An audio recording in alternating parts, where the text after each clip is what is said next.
Olá a todos, bem-vindos ao 5 Minute Trials, onde apresentamos um grande trial da cardiologia. Hoje daremos início ao nosso módulo temático com os grandes artigos que marcaram a história da cardiologia e que influenciam em parte nossas condutas no tema perioperatório. E vamos abrir essa página com o estudo POISE, publicado no Lancet em 2008, que contempla a seara do uso de beta-bloqueadores. Antes, vamos fazer uma breve contextualização histórica e da fisiopatologia do uso do beta-bloqueador no pré-operatório. O número de internações cirúrgicas tem crescido de maneira significativa e, com o envelhecimento populacional, os pacientes submetidos aos procedimentos cirúrgicos estão com mais comorbidades. Uma iniciativa médica natural frente ao aumento do volume cirúrgico e da gravidade dos pacientes é viabilizar formas de reduzir o risco cirúrgico no perioperatório para diminuir as taxas de complicação no pós-operatório.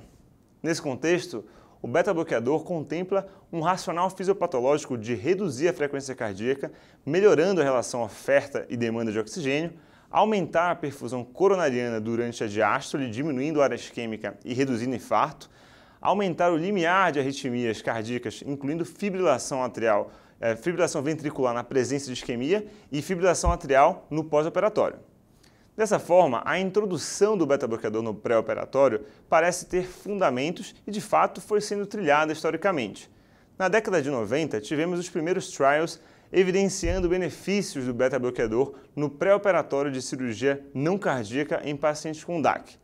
Depois, a série dos estudos de CREASE, do autor Polderman, que depois tiveram a autenticidade dos dados questionadas, parecia sustentar também o uso do beta-bloqueador no paciente em alto risco.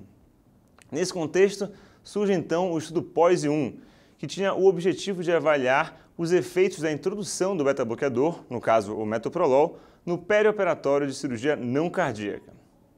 Quanto à metodologia, foi um ensaio clínico randomizado, multicêntrico, duplo cego e placebo controlado. Todas as análises foram feitas de acordo com o princípio Intention to Treat. Foram incluídos no estudo pacientes em programação de cirurgia não cardíaca e que tivesse pelo menos um dos seguintes critérios: doença arterial coronariana, doença arterial periférica, hospitalização por IC nos últimos 3 anos e outros fatores de risco. Foram excluídos pacientes com frequência cardíaca menor que 50, bloqueio atrioventricular de segundo ou terceiro grau, uso prévio de beta-bloqueador ou procedimento cirúrgico de baixo risco. Foram recrutados 8.351 pacientes, sendo 4.174 no grupo metoprolol e 4.177 no grupo placebo. Os pacientes randomizados para o grupo metoprolol receberam de 100 a 200 mg de metoprolol cerca de 2 a 4 horas antes do procedimento e mantiveram a medicação até o segmento de 30 dias. Após a randomização, os grupos ficaram homogêneos, com a média de 69 anos, 43% com doença arterial coronariana prévia, 41% com doença arterial periférica, 15% com história de AVC, 29% com diabetes, 41% dos procedimentos foram de cirurgias vasculares e a média da frequência cardíaca dos pacientes foi por volta de 77 batimentos por minuto.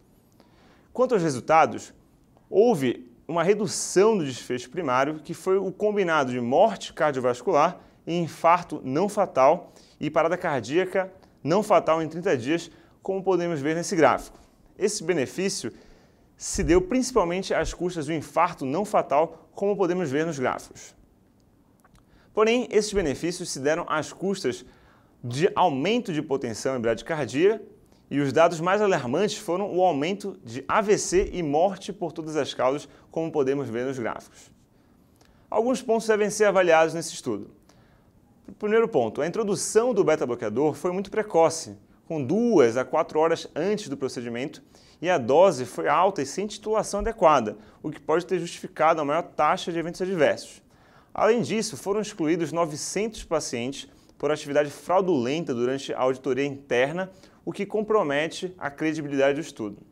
Então, muito cuidado ao avaliar esse estudo e como implementar essas modificações na nossa prática diária. Talvez a grande mensagem desse estudo seja o seguinte: temos que ter cuidado na introdução dos beta-bloqueadores no pré-operatório, pois apesar dos benefícios, se você não tiver tempo hábil para titular a dose adequada, a introdução precipitada e com altas doses pode estar correlacionada com maiores taxas de eventos adversos. Por hoje era isso. Até a próxima!